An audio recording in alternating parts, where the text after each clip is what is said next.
Good morning and welcome to another day in the shop. Today's video we are going to be doing the brakes on a friend's car. They should be here any minute now. So I got some work to do here to clean up the shop so we can get the car in here. So what do you say we get started on that?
Alright, well, looks like we're all ready to go. Now we're just going to wait for the car to show up. By the way, one of the least graceful things in the world to do is try to put coveralls on.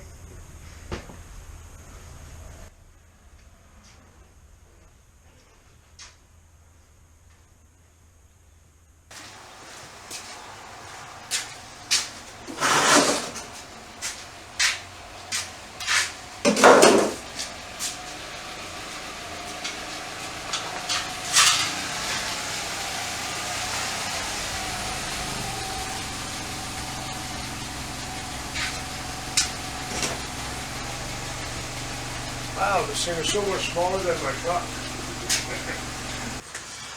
When you said turn that way, I turned that way.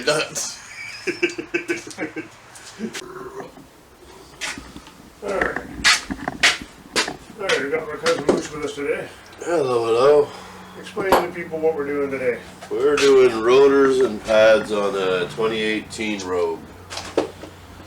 Nothing too exciting, but it might be educational for some of you who haven't done this before. So we're just getting ourselves situated. Mooch having his coffee over there. Red and cold. One side at a time, because there's no central lift point on the front of these newer vehicles. It's all plastic. So there should be hoist spots yet right there. Yeah. It's the hoist lift right there. Little notch right there. And then we'll put the stand back here. Yeah, that should work.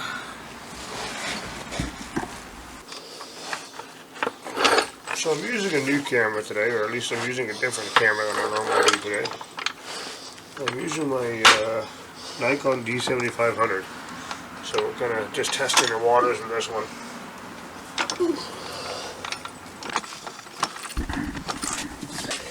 What size do you suppose it is? Probably 21 if it's a foreign car.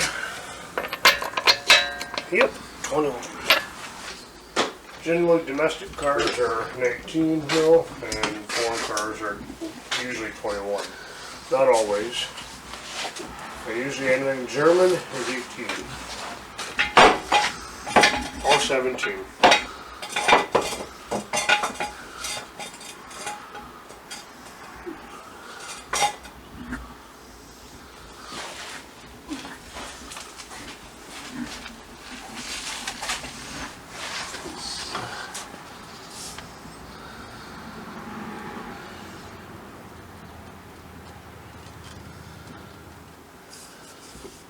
It's trying to lower the jack slowly because, as we all know, slow never happens. It's always from nothing to swing on.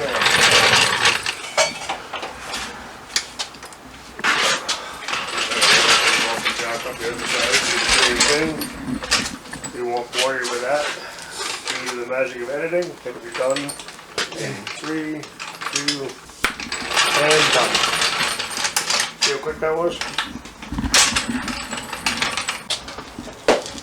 Okay, let's get started here. So first thing you want to do, obviously, pop tire off and tuck it out of the way. And then turn the wheel so that caliper is facing out so that you can get to the bolts that are back there. Hey everybody, just want to interrupt the video quickly to say if you like what we do here on the channel, why don't you consider subscribing? And while you're at it, why don't you give that like button a tap? And feel free to leave a comment down below. We will try to read and reply to all of them if we can. Anyway, back to the video. So first step is to pull the caliper off. And that's these two bolts right here. And one right there, one down here. So let's do that.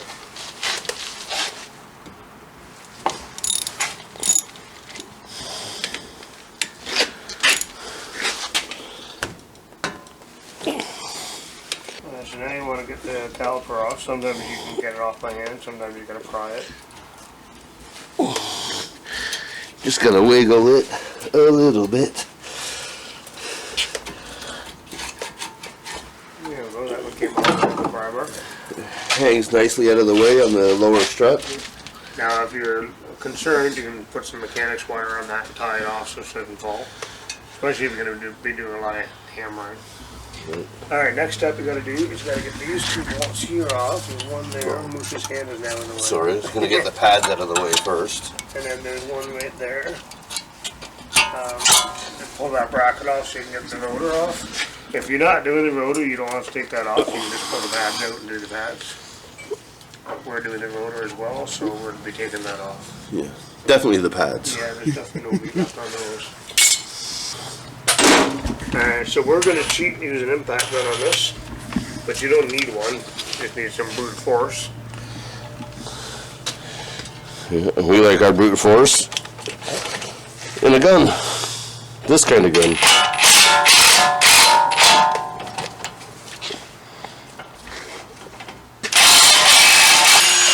Well, that one was stuck. Mm-hmm.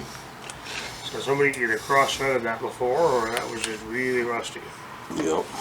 I think I'll take those to the wire wheel and clean them up in a minute. Alright, so now you just pull that bracket off. And then now you can take your spring and everything out. Yeah, we are in neutral, so we can hit multiple facets. Getting our persuader out. Don't have to worry about damaging the rotor, we're putting a new one in. And that there's why you can wire that up if you're going to be doing some hammering. Alright, next step is you want to get some emery cloth and clean up that surface where that rotor sits. And then put some anti-seize on that so that doesn't happen in the future. While you do that.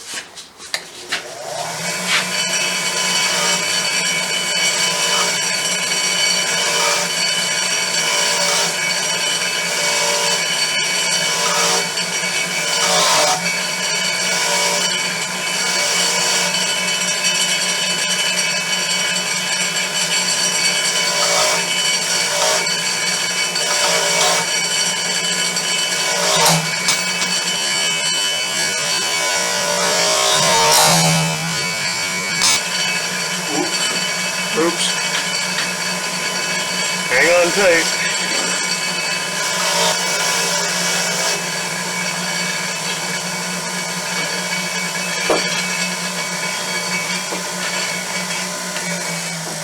Yeah, I think that was actually cross-threaded a bit.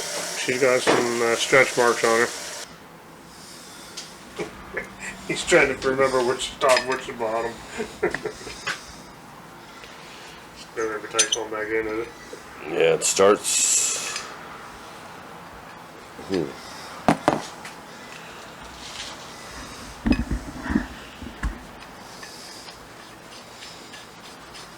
This one's nice. Yeah, somebody cross-threaded that at one point. So or that's tightened it that up too one. tight or something. They've stretched those threads. Well, it starts enough that I feel comfortable using the hammer to get it back. Because I got a couple good rotations, so it is already started. No chance of cross-threading it, so we should be okay. Yeah, you can see the worn teeth there on the screw. Yeah, somebody stretched them a little bit. Alright, now we gotta clean the rotor while I do the springs, or? Yep.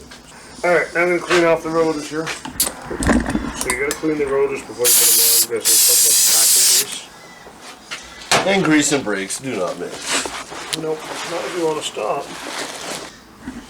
What he's doing here is just installing the squeal tab on the pad, and it points toward the pad side of the pad. No, it doesn't. Once you get it on there, I'll show you. There's the pad side. Yeah, that's the squeal. Oh, that's the squeal there. Yeah. This is all just. That's just a spring. Yeah. That's so just design. what that does is, show a little bit. Sorry, I wanted to make sure it was on. So what that does is once your pad wears down to that point, it hits the motor and squeals, and then that lets you know that it's time to do your brake pads again. Alright. So slide the rotor in place. Like that. And you put the bracket back on.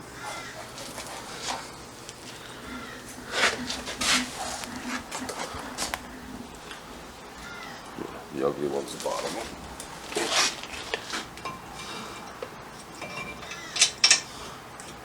So you just start these by hand now.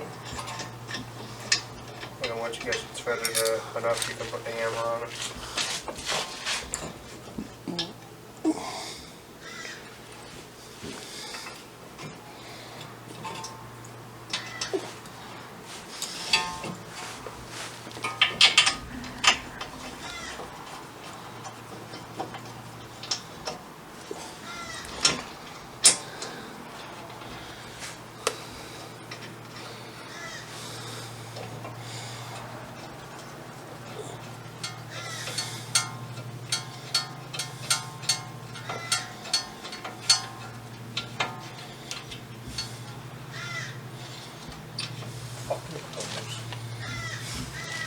Okay, now that he's got those threaded in as far as you can by hand, when you tighten them up with impact, or you can just use a wrench.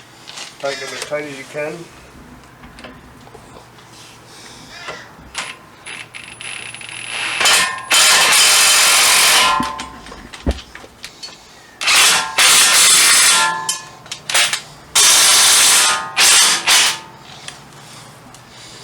Alright, those are tight. Next step, put some anti-seize in the slides. Yeah. Haven't been paid yet, but they promised to pay.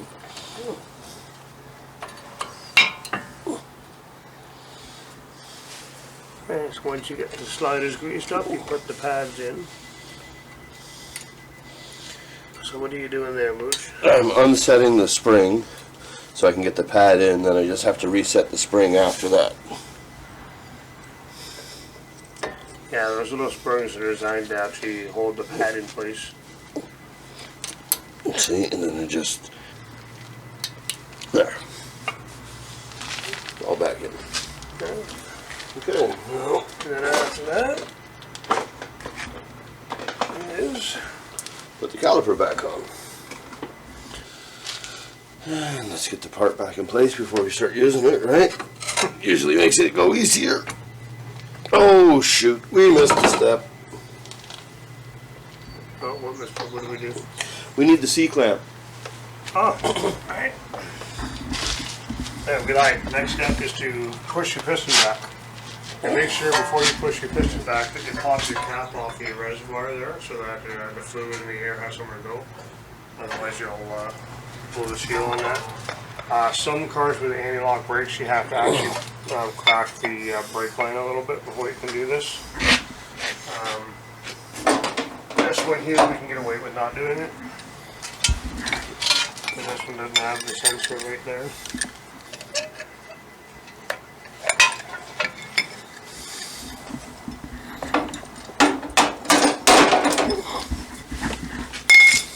Alright, so now once you got the piston pushed in, you can put the caliper back on.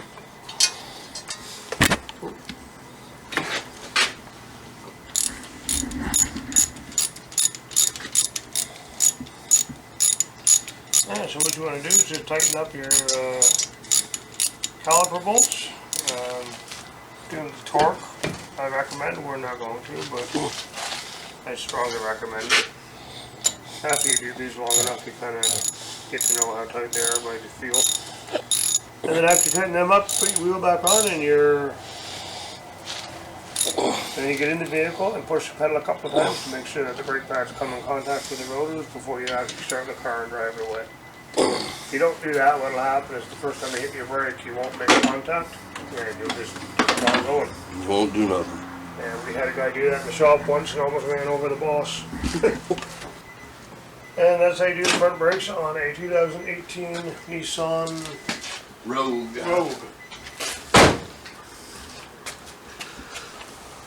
Because that way when I'm more on the camera, I already know what I'm doing and it'll look good. Being the lower one and it being Canada, a little bit of rut and rust is... Rust and rot is not unheard of. And that's going to hit the blooper reel.